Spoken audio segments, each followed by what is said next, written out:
going on in Orlando, talking about a number of topics. You heard him talking about how Florida might be better positioned than in the past for an economic downturn. That's going to do it for us here on this busy afternoon, this Florida Live here on this Wednesday. We appreciate you joining us on Fox Local and on YouTube, and we hope you join us at 2 o'clock tomorrow with more Florida Live.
Closing bell at the New York Stock Exchange on this Wednesday afternoon. You see the markets reacting favorably to the announcement by the president of a 90-day pause on many of the reciprocal tariffs he announced just last week.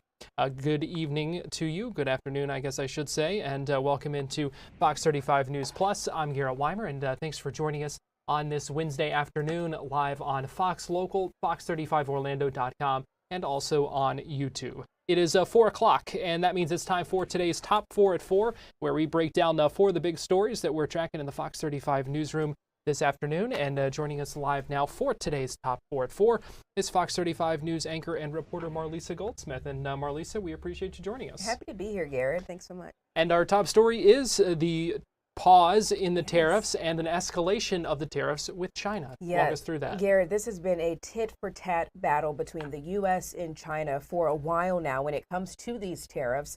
Today, President Donald Trump announced that he is immediately raising the tariffs on Chinese goods to 125% because of Beijing's alleged lack of respect toward our country. Meanwhile, the president has paused reciprocal tariffs for 90 days, like you just mentioned, and then lowered those tariffs to 10% on other countries. President Trump says more than 75 countries have called U.S. reps to kind of negotiate a solution here to things related to trade, tariffs, currency manipulation, and these countries have not retaliated against America, which he says he strongly suggested against them doing. Now, we checked in with Gene Park, who's a Washington Post reporter, really focusing on the tech industry here, and he spoke with you regarding Nintendo moving production out of China to avoid these heavy tariffs, right? Moved production out of China to Vietnam. As you know, in 2019, Trump was president back then, if you can believe that, 5-6 years ago. So they were a that happened today, and probably ship more units into the United States. Basically, the Nintendo wants to make sure that there's enough stock to be able to meet demand, and there's probably certainly a lot of demand, at least at the current price point of $449.99, which is a reasonable price point for the system at the moment.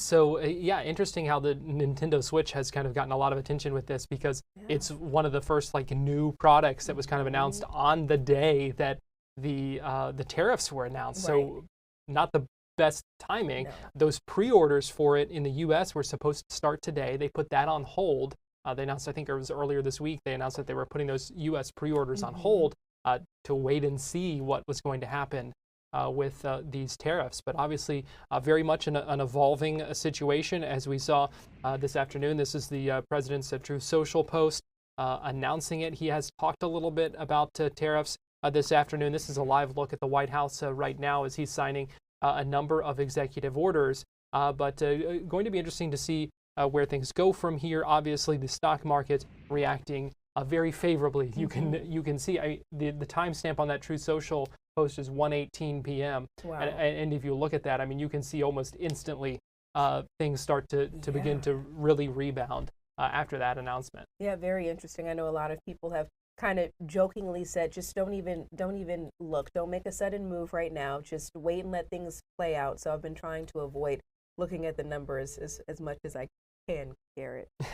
Right.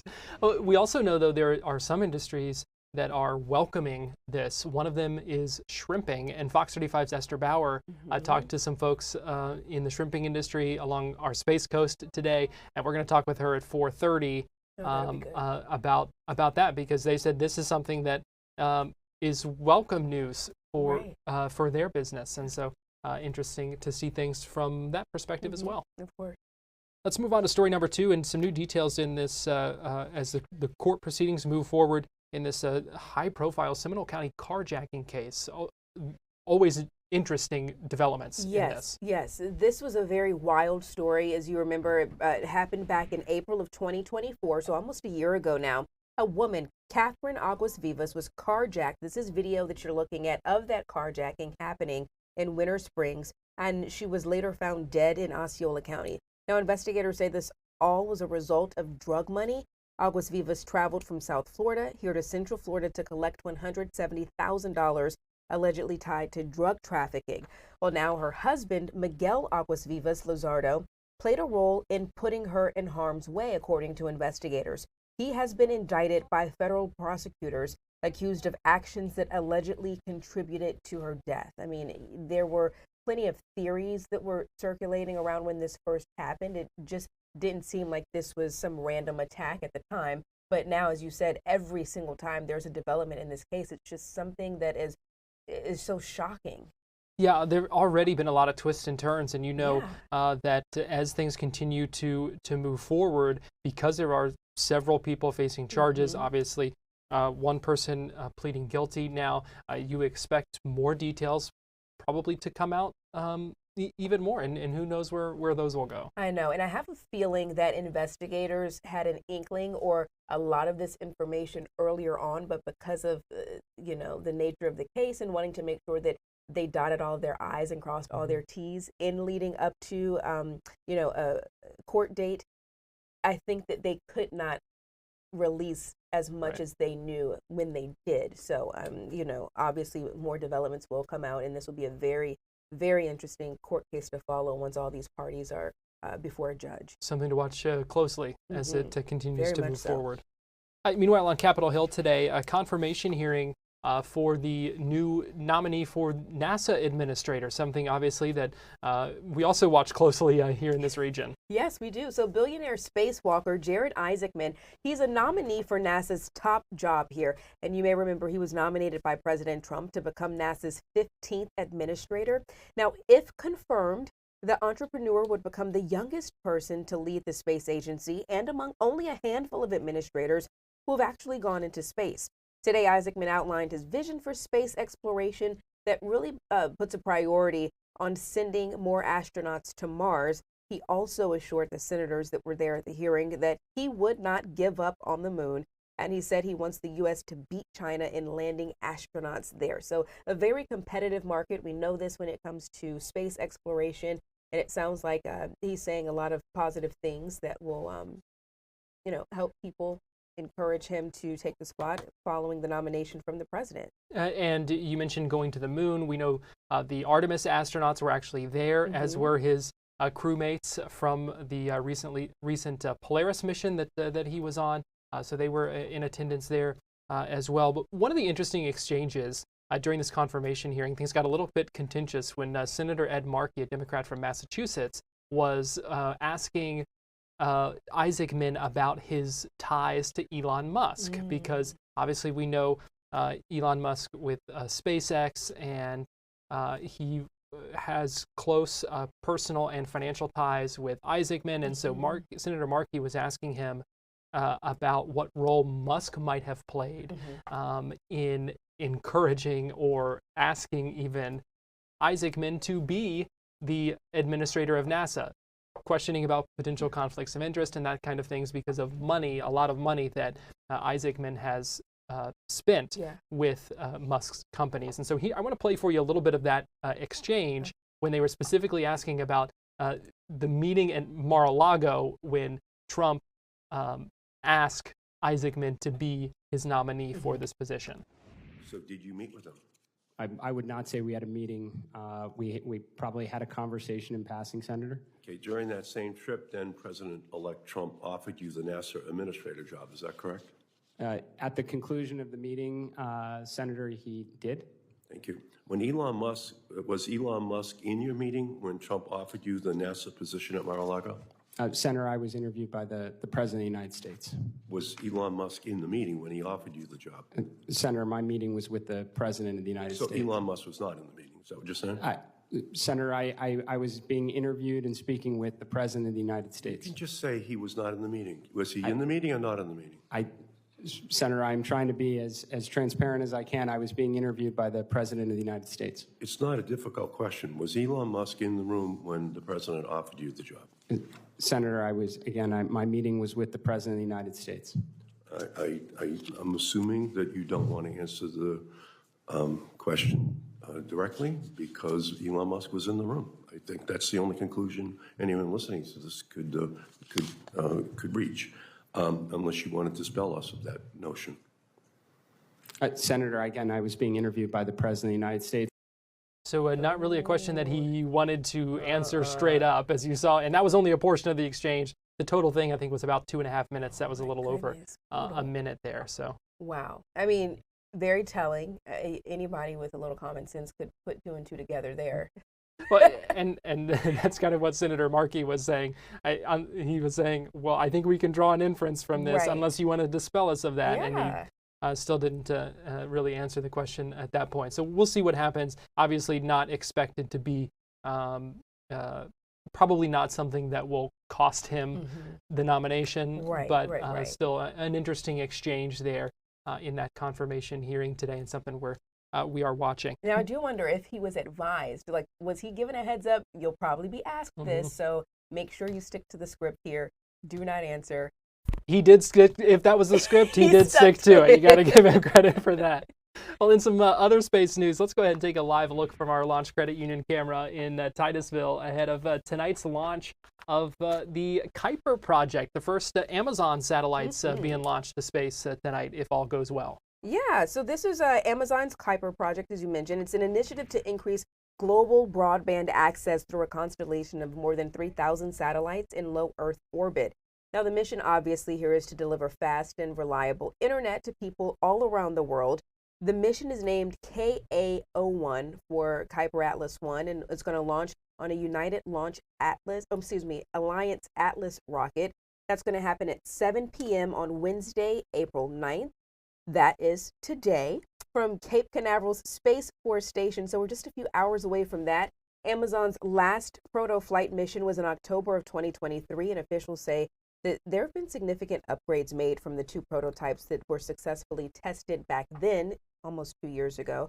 And this is going to be the first time that Amazon has flown the final satellite design, and the first time they've deployed so many satellites at once. So this will be very interesting to watch. And some competition now for SpaceX's Starlink program, which we see those satellite launches go up all the time. And so it'll be interesting to see if things go well with this initial batch of Kuiper satellites, Amazon ones, if we'll start to see more of those and see that competition ramp up between Amazon and SpaceX and Bezos and Musk and all of this. So good news for the space industry. Yeah, and here. you know, Amazon is a powerhouse, right? I mean, they really dominate the e-commerce. But interestingly enough, I was reading a couple of articles this week about the possibility of maybe Amazon getting into the social media space with TikTok being up for sale. You know, they're looking for a U.S. buyer. So to know that Amazon kind of has their hand in potentially several things, more than just e-commerce, they're more than just the fast deliveries that we've grown so accustomed to. So it'll be interesting to see what Amazon does in the next 5-10 years. Use those satellites for Prime Day delivery. Yes. I don't know. I'm thinking we might be able to get our packages quicker than 2 days. I don't know. None of it has to go to space first. Well, who says who? I mean, I guess true. Don't With you technology, put limitations I on know. Amazon? We know better than that. Well, Marlisa, thanks for joining us. That's My today's pleasure. Top 4 at 4. We're going to take a break here on Fox 35 News Plus, but we'll be right back.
You're watching Fox 35 News Plus, streaming on Fox Local.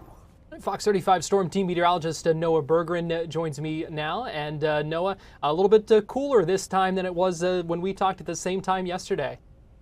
Oh yeah, Garrett, but a lot more sunshine today, as we talked about. But there are some changes with some showers that'll be coming in on the Space Coast this evening. I'll take you outside now. You can see very nice most places. There are some clouds though. A little rough on the water with an onshore flow, at least for today. But the big story, like you said, has been the warmth and then now the lack of it. Every day other than yesterday has been warmer than average so far in Orlando. In fact, it's been the second warmest start to April ever in Central Florida. All right, so here's your headlines for tonight. We'll have some Space Coast thunder showers for this evening. Could impact the launch of the Amazon version of Starlink. We'll see if that has any consequences this evening. Friday night, a cold front comes through. There'll be maybe a shower, but I doubt that there's anything much.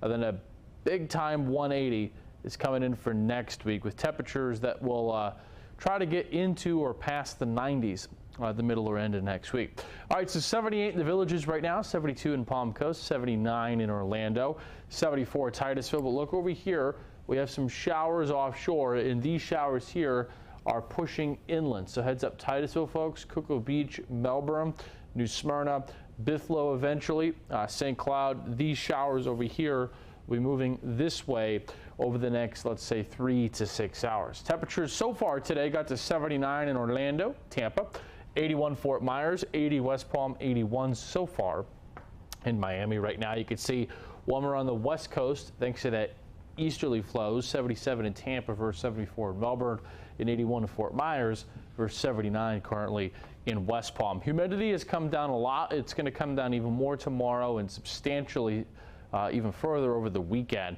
thanks to this north to northeasterly wind bringing down more crisp air from the north. It's a little gusty on the beaches, Garrett. Winds are 25 to 30 miles an hour from Palm Coast to Melbourne.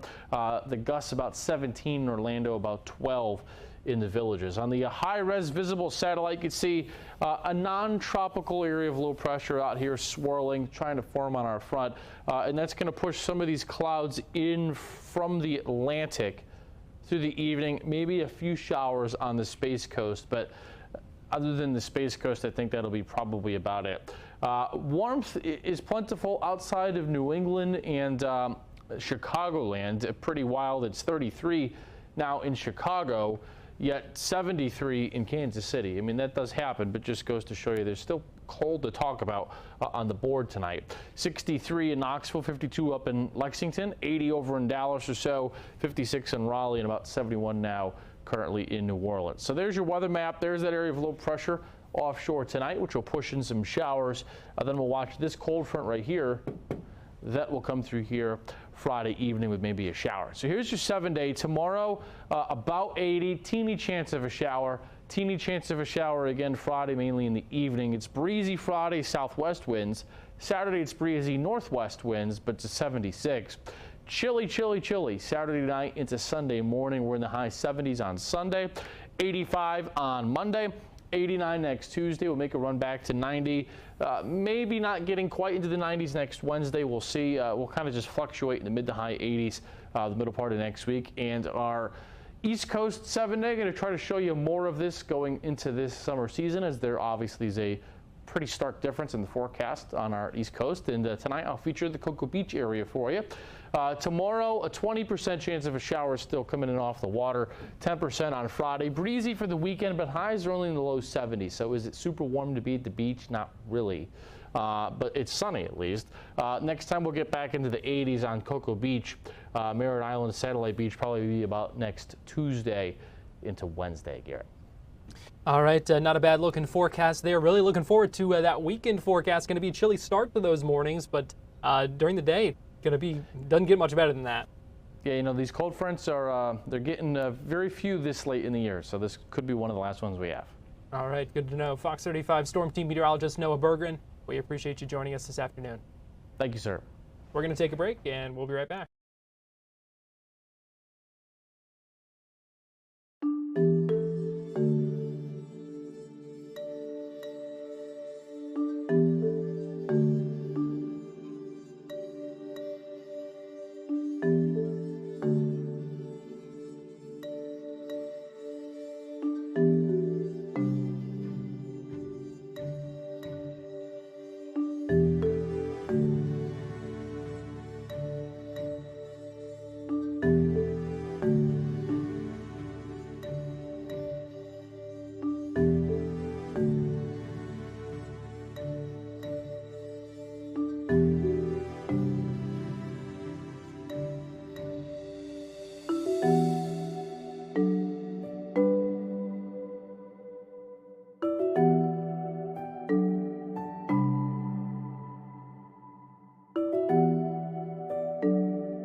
Welcome back into Fox 35 News Plus. I'm Garrett Wymer, and thanks for joining us this afternoon.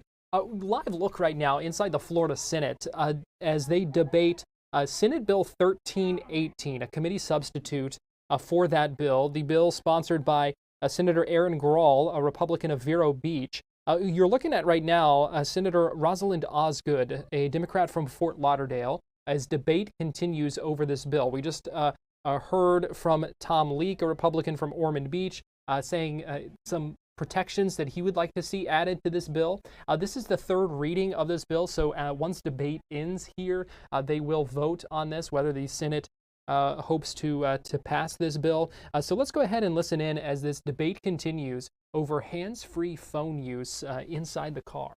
Temperatures tomorrow, 70s to near 80s. Just have another opportunity, and then we have to prove ourselves wrong or right. And God forbid the body camera is not working. I mean, I don't want to get to a point where now I have to drive and record myself the whole time I'm driving, have my kids record themselves the whole time they're driving. So today I'm going to be a down on this bill for those reasons. Additional debate. Senator Grawl, you're Senator Ngoli in debate. Thank you, Mr. President. Going to reiterate some of my comments here on the floor as I did in committee. First of all, I applaud Senator Grawl for taking on a very serious issue that we need to address here in the state legislature. Driving while being distracted is an absolute epidemic in the state of Florida. People are being killed on the roads. Some of that is because they're being distracted and they're going through stop signs, they're going through traffic lights, they are distracted texting while driving, and they're injuring people. So this is a very, very serious issue that I don't think is going to be solved with this bill. I have a problem, as Senator Leek alluded to, with basically writing into statute, for the lack of a better word, even though it's not criminalizing because it's a fine, but criminalizing the act of doing something that you would normally do, which is hold your phone. And it becomes at that point subjective to the person watching the act of whether you are actually distracted enough where they will pull you over. The idea of hands-free, I think, is problematic for a number of different reasons. Number one is that if you think of lower income people who don't have the wherewithal to purchase a newer car. Now, when I'm talking about newer car, I'm talking about cars that are younger than 20 years old. They just don't have the opportunity nor the money to actually adapt to this law. So I think it disenfranchises some of the people that we're actually trying to help. In addition, the act of just holding your phone near your face, and actually Senator Leek did this in committee when he asked, is just holding the phone like this next to your face while driving, not talking on it, could it be construed as violating the law? And the answer was yes. We need to address the issue, but the issue is not going to be solved with, in my opinion, the overreach, government overreach of a hands-free ban. The issue that we have to solve is distracted driving itself. Now, distracted driving can come in a variety of different forms. It can come in the form of actually texting.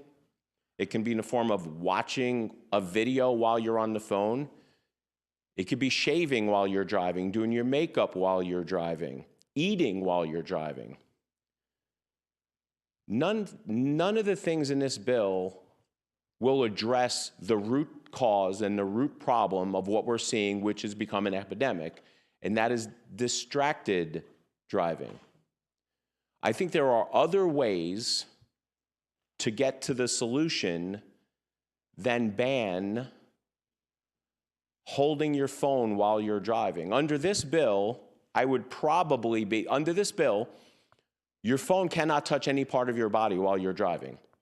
When I drive, I keep my phone on my lap. It's not being used. It's hooked up Bluetooth to my vehicle. I'm usually listening to podcasts.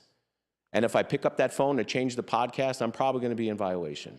I think there are better ways to do this. I do not agree with the idea of hands-free. I think it is too problematic.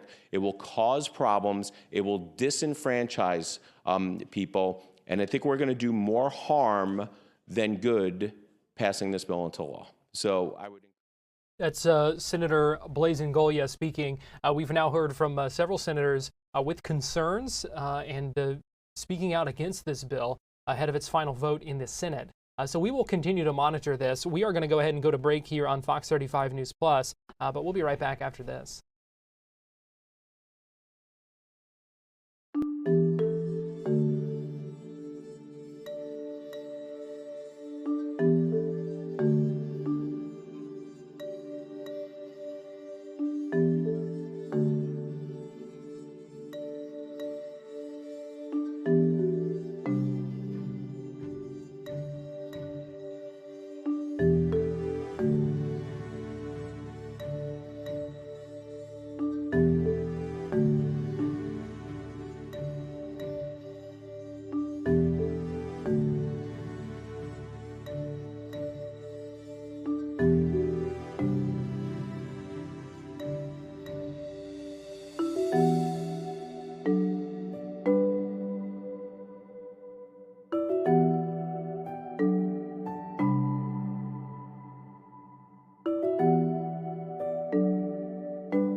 You're watching Fox 35 News Plus, streaming on Fox Local. Welcome back in to Fox 35 News Plus. I'm Garrett Wymer, and thanks for joining us on this Wednesday afternoon. A lot of talk about tariffs that have gone into effect at midnight on a number of countries. We now know that the president says he's going to put on hold for 90 days tariffs against many of the countries, but is raising the tariffs against China. And so there's been a lot of concern about what this means for the economy with the tariffs going into effect. But there's one industry here in Florida that says the tariffs could be beneficial to them. And Fox 35's Esther Bauer joins us live now via Zoom. And Esther, you had the chance to talk to some shrimpers who say this would be good for them. Yeah, some shrimpers here in Florida, several actually, told me right now the market is so saturated with foreign shrimp from other overseas places that they are told to tie up their boats and stay home. So there is shrimp all over the coast of Florida. We have shrimpers that are going out catching it. We were there today when they were bringing in, some boxes and bags of shrimp. But the product with the regulations, what we pay employees here, it just does not keep up with foreign farmed shrimp in other countries. We're told restaurants, grocery stores, they can buy that foreign shrimp for about half the cost as to what we can produce here. And it's because we're allowing so much foreign product to seep into the United States. So several shrimp farmers told me local American shrimpers only make up about 6% of the total market. 94% of it is coming from overseas. And these grocery store chains, these restaurants, they're gonna buy product because it's still cheaper. Even finding it, processing it, doing everything here in the States costs so much more that we're seeing this foreign product chosen first before the American made product. So they have seen several shrimp boat friends of theirs, colleagues just shutting down. They just simply can't keep up with going out, catching shrimp, and then not having anyone that would buy it. So they are absolutely praising the president for these new tariffs. And they say what it's going to do ultimately is just level the playing field. They're able to make costs match a little bit more so that the consumer will have to choose the American product instead of only being able to choose the foreign product just because it's so much cheaper. That's interesting stuff. How big of an industry? I know you talked about it kind of being them feeling like they might as well just stay home sometimes. But how big of an industry is that here? Oh my gosh. I mean, it is huge when you think about all the seafood that we eat here in Florida. Absolutely huge. I think we consume about 1.6 billion pounds of shrimp across the United States. So we're definitely eating the shrimp. We're just not eating the shrimp that's close to us. We're eating shrimp that's coming from the other side of the world, from other countries and it's important to note the countries that we're getting this shrimp from. This isn't just wild caught shrimp like we're talking about here, the shrimpers that we spoke with. This is farm raised shrimp. So this is, growing in farms. Another concern was what is being put in the product that we are eating. The United States likes to regulate and really look at what Americans are putting into their bodies. But when it's coming from overseas countries, we don't know what's going into that shrimp. There's no way when you're bringing in billions of pounds of shrimp to go through and kind of source every piece of shrimp. So there is that kind of frustration and fear. But huge, money maker, but it's not the local people that are making the money. They're the ones that are unfortunately shutting down shop because they can't compete with the foreign product.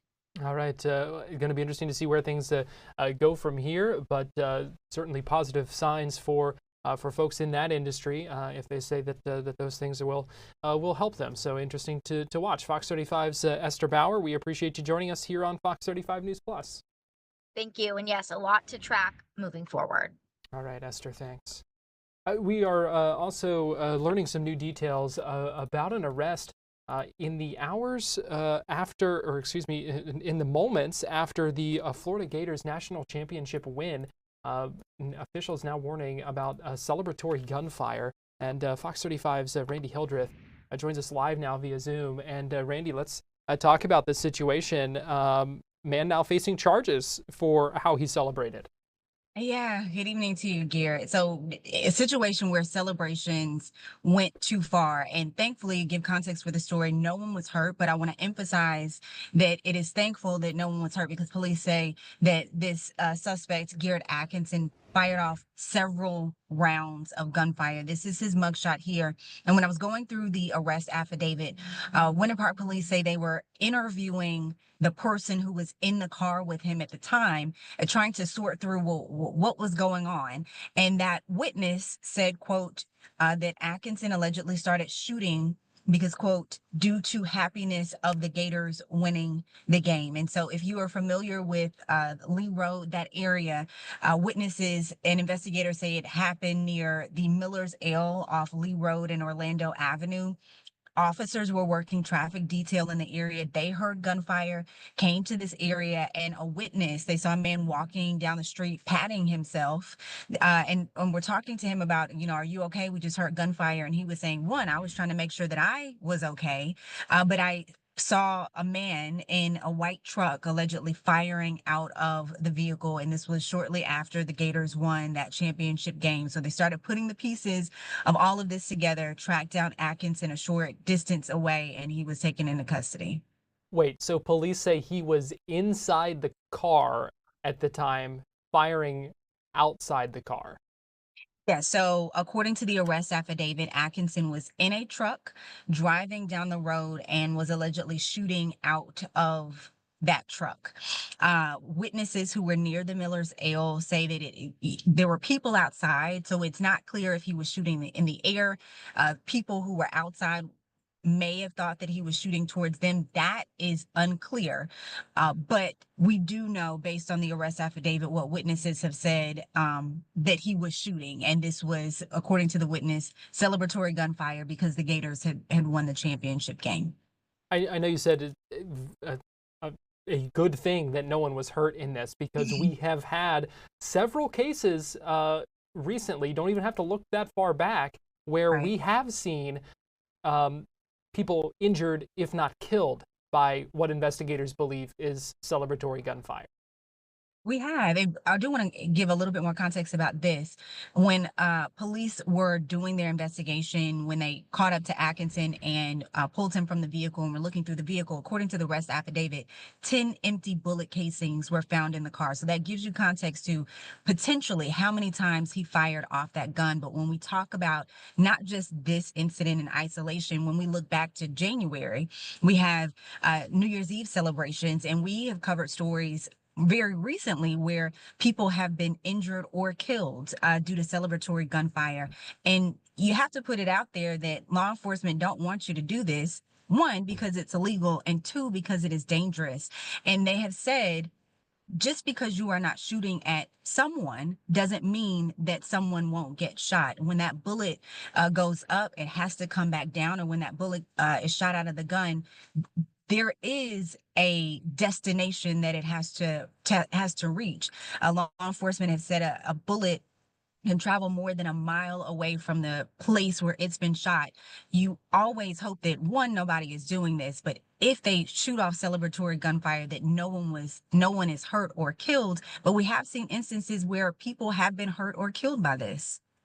All right. Fox 35's Randy Hildreth.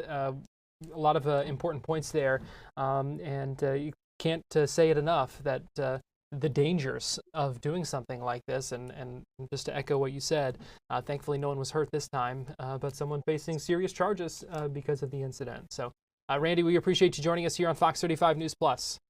Thank you. We're going to take a break, and we'll be right back.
You're watching Fox 35 News Plus, streaming on Fox Local.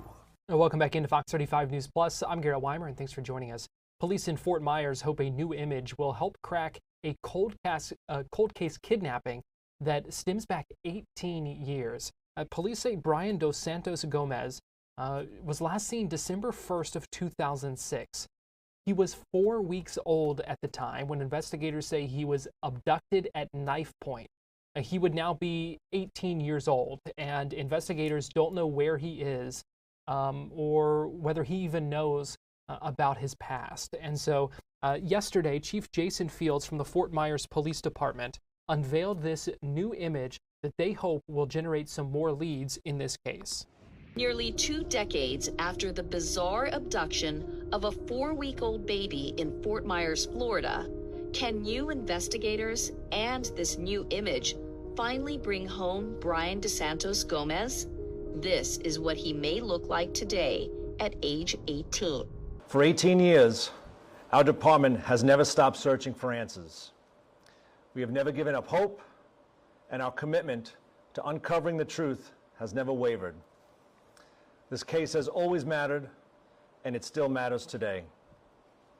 Now, as Brian would be 18 years old, we believe there is a renewed opportunity to find answers. He may be out there, curious about his past, his identity, and the circumstances surrounding his early life. Our hope today is that this renewed attention will not only bring awareness to the case, but that it might also reach Brian himself if he's out there and searching for his own truth. We are encouraging anyone who has information, no matter how small it may seem, to come forward. After all these years, every lead still matters.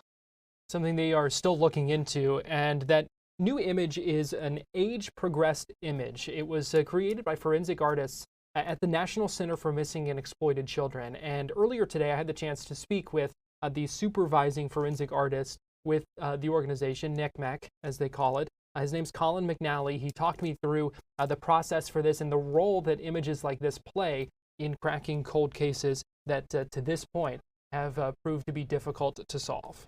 The age progression for Brian represents the resource that we provide to long-term missing children's cases. In the instance where a child has been missing for at least 2 years, we have a free resource to families and to law enforcement where we approximate what that child might look like at the target age. So in Brian's case, it was 18 years. It was actually the 5th age progression that we had created for him over time, because we do continue updating these age progressions every 2 years until a child turns 18 years old, and then every 5 years after they turn 18. So this is just an example of a visual resource that was created by Missing Children's Division staff at the National Center for Missing and Exploited Children. How is something like that done? Because we know he was just 4 weeks old when he disappeared. So how are you able to kind of sketch out and progress what he might look like all these years later? This is an approximation based on not only the images that are available of the missing child, but it's in collaboration with family reference photos. We get biological family photos, ideally at the age the child would be today, and any array from around the time they went missing. So if we can see how the family members grow and develop and change over time, that is so helpful for us to eliminate subjectivity and bias that comes in the form of forensic art. Now, this work is done manually. It's photo compositing and digital painting and drawing using Adobe Photoshop. Adobe being NCMEC partners, they have been assisting us in the use of this technology since our unit's inception, 1989, just a few years after NCMEC opened its doors.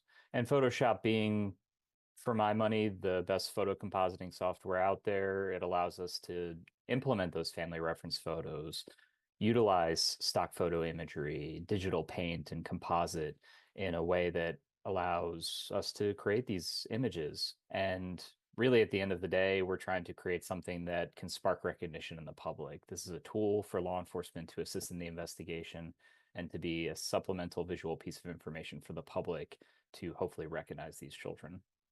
So a lot of work, you talked about it there, a lot of work goes into something like this. What is it that you hope comes from being able to put this image out there? In the entire collaborative process of creating an age progression, the goal is to bring some resolution to the case. We want to bring Brian home to his family. We want to get answers as to where he's been, answers to the community, assist law enforcement in the investigation any way that we possibly can. And while we're waiting for that, we want to have Brian's family have a sense of hope and relief and peace and collaboration while they're dealing with such an emotional thing that they've been going through for the last 18 years. Is something that's unimaginable for anyone at NCMEC to understand. So any resource that we can apply to his case, we hope will be helpful and integral in getting him home. What role does something like this and this technology, I mean, not just this, but new technology that allows you to do things like this, how does that help? What role does that play in cases, especially like this one, where it's been 18 years since this child disappeared? If we can create a image that can draw attention to his case, the role there is that beacon of hope for the case, and to draw attention not only to his case, but the thousands of other missing children's stories and all of these other resources that NCMEC has to offer for these cases. Now, focusing on Brian's case, these age progressions like Brian's were made possible with an amazing team of case managers at NCMEC, coordination and collaboration with the family, the amazing work that law enforcement is doing on these cases. Our team is producing these images and manually constructing them with Photoshop. Obviously, the technology has improved, but it is still very much grounded in technical photo compositing, graphic design, that sort of imagery work to craft these images. The thing that's so beneficial is if we can create a valuable or integral age progression for these cases, it's up to the media, it's up to social media, it's up for the public to see them, ingest them, and hopefully recognize them, and then take them seriously. If you have a gut reaction to this age progression, you think it's somebody that you recognize, or the situation seems like a tip that you want to call in 1-800 The Lost, comment on a social media post that you might see with a valuable lead. These are all taken very seriously, and no lead is a bad lead when it comes to something that might be a close enough match for us to consider, and it could be the thing that brings him home. All right, so if you want to get a closer look at that photo, you can find it on Fox Local in our full clip that we of the interview right there. We're going to take a break here on Fox 35 News Plus, but we'll be right back in just 2 minutes.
You're watching Fox 35 News Plus, streaming on Fox Local. President Trump continuing to answer questions from reporters in the Oval Office. They're talking a lot of tariffs, as you might imagine, after him announcing that pause earlier today. Let's go ahead and listen in. And we know the last question was about tariffs, so let's listen in to see what the president has to say. Much, everybody. Thank you, Press. Thank you, Press. Heading out. Thank you. All right, and so he wraps up. So much for that. Was just talking about tariffs just a moment ago. But a 90-day pause that he announced and raising the tariffs against China to 125% higher than they were previously. We will go ahead and, well, in fact, we've got time here. Let's go ahead and stay on the topic of tariffs because earlier today, I had this chance to speak with Gene Park, who's a reporter with the Washington Post, covers video games, gaming culture as well. We talked about the impact of these tariffs on the video game and tech industry and where things go from here with a lot of questions, a lot of things still up in the air. The Nintendo Switch 2 debuted last week on April 2nd, which was timed at the same time as Trump's Liberation Day. I was actually in New York City covering the live media event, being among Nintendo staff, and to wake up the next day after the event was over, at least for us, and to see all that was very bewildering, to say the least. Right now, at this point, and as you said, there's a lot of eyes on the Nintendo Switch too, because the Nintendo Switch is actually, at this point in history, the third best-selling video game console of all time, only behind Sony's PlayStation 2 and Nintendo's own DS, respectively, at 150 million units sold. And it is currently still the most popular video game system at this time, over the PS5 and the Xbox. So a lot of eyes on the Switch 2 right now, which only drew so much more attention and awareness of the tariff situation among gamers and the gaming populace, especially since today was supposed to be the pre-orders. So we don't really know what's going on right now. It really does seem like Nintendo was kind of doing a wait and see to kind of see what would happen. And as today proved, things are very, very unpredictable and quite chaotic. So it still continues to be a very unpredictable, at least in the gaming front too. And so they had come out and said that they were going to pause these pre-orders that were supposed to start today to kind of assess the impact of tariffs and what they said the evolving market conditions. So where do things go from here, Gene? Who knows? So in 2019, Nintendo moved production out of China to Vietnam. As you know, in 2019, Trump was president back then, if you can believe that, 5-6 years ago. So they were already kind of anticipating this kind of issue, and that's why they moved to Vietnam. And then Trump suddenly issued tariffs against Vietnam, and that's where we're at today. Where to go from here? I believe Nintendo will probably take advantage of the current situation that happened today, and probably ship more units into the United States. Basically, the Nintendo wants to make sure that there's enough stock to be able to meet demand, and there's probably certainly a lot of demand, at least at the current price point of $449.99, which is a reasonable price point for the system at the moment. So I have to imagine that they're going to take advantage to kind of just move a bunch of units into the country and that still doesn't mean whether the price will go up or not, but at the very least it'll help the cost of shipping things in here. So it might control costs, but who knows? Who knows? Yeah, and that's interesting because we did see that earlier this week, according to multiple reports, Apple flew in 5 planes full of iPhones to the U.S. to avoid tariffs. So this is something that these tech companies, especially that do have a lot of that overseas production, are trying to take advantage of at this point. Yeah, you're right. You're good. Thanks for bringing up Apple. It brings up another point in that this is company agnostic. It doesn't. Nintendo is the one that's drawing all the aggro, so to speak, in video games turn, or drawing all the attention to this issue only because they just announced a new product. But you can be certain that if this situation continues, This is going to affect NVIDIA's graphic cards. It's already done that. The GPUs are already very expensive these days. PC parts, as well as Sony's PlayStation and Microsoft Xbox as well, especially in terms of software manufacturing and what their next systems could look like as well. But as we have seen with this breaking news this afternoon, this really is an evolving landscape here, and so I would imagine that's an additional challenge for many of these companies in these tech industries trying to figure out what to do next. Because, like you talked about with Nintendo trying to move some manufacturing to Vietnam, kind of preemptively before, that didn't do a whole lot of good when it came down to it, and so kind of hard to predict where things go next and how to respond. Yeah, very hard to predict, and also very tricky for especially for the video game home console market. The video game console market is created because the video game platform holders are able to kind of create a kind of a compromised, cheaper version of a powerful PC. So profit margins for the home console market are already quite thin as it is, because they would might be selling at a loss already. So the pricing maneuverability for many of these machines is very thin, because you have to keep the costs low in order to keep it attractive. And it's really getting to a point where we're really moving closer to four figures, and that's really the scary part. We already know that Mario Kart World for the Nintendo Switch 2 is $80, and that kind of broke the ceiling on how expensive video games can be. And a lot of analysts are talking about the upcoming Grand Theft Auto 6, which prominently features Florida, might be $100 video game. So we're really waiting to see what happens as the market responds. A quick update here as we wrap up on Fox 35 News Plus, the hands-free cell phone bill that we brought you that debate of earlier in our show. It just passed the Florida Senate by a vote of 29-7. A similar bill in the House, it has not yet been voted on there. Well, we appreciate you joining us here on Fox 35 News Plus. Cindy out to Studio A for the start of Fox 35 News at 5 in just seconds here on Fox Local.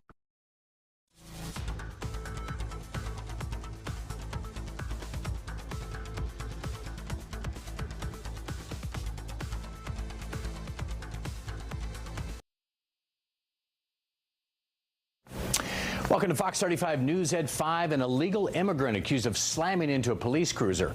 Belle Isle police say that this woman who caused the crash is now in jail. Thanks for joining us. I'm John Brown. And I'm Luann Sorrell. Police say she was in the country illegally and did not have a license. The crash happened in Belle Isle at the intersection of East Oak Ridge Road and Lacona Drive. Fox 35's Chancellor Wynn is live at the Orange County Jail tonight, where this woman is being held. And Chancellor, you just spoke to the police chief. Yeah, Luann, I did speak with the Belle Isle police chief, and he says while it was his officer who the woman crashed into, it was out of their jurisdiction. So FHP is actually handling the investigation and are the ones who discovered the woman entered the country illegally. They say she even told a FHP trooper that she's been living in Florida for around 11 years. Now she's here being held on an immigration detainer at the Orange County Jail. This is her mugshot. Her name is Paula Hernandez Lazaro. She's facing charges for unauthorized entry into the state of Florida and operating a vehicle without a valid license. Now, court documents state she told troopers she's from Mexico and entered the United States through Texas illegally. The Florida Highway Patrol arrested her after she crashed into a